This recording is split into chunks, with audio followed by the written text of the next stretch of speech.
Hello. In our previous project, we built this together. So this is the front end of the blog. So we can write comments. We could see the comments we've written here. We have contact page. You could fill in a form, about us page, and we have an admin system that we built together. So this is just a quick recap on what we've done. So we have articles. We could create a new article or a post.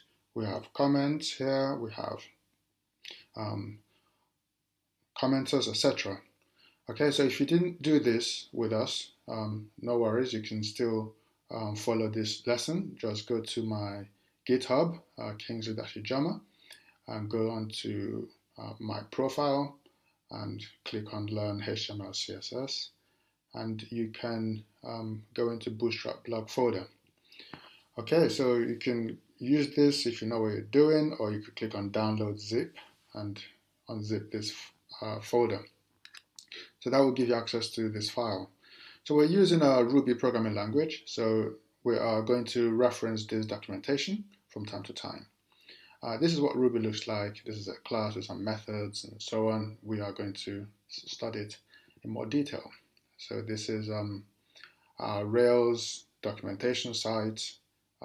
If we go on to Rails guide, we are building a Rails application. So this is where we will come and learn about models, views, controllers, and things like that.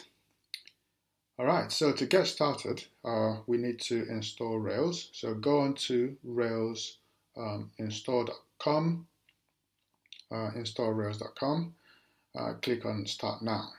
So you could choose Mac, Windows, or other. So that's Linux and so on. So if you click on Mac, you can follow the instructions.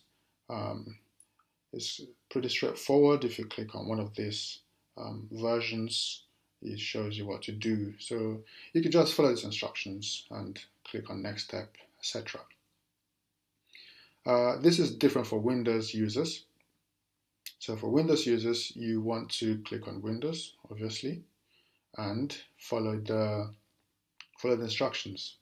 Remember, there's a slight detour. You have to go to this page and then download and come back onto this site and carry on with instructions. Right, so the next thing is Sublime. So if you haven't got Sublime, you need to download Sublime. So this is a text editor that we are using in this project.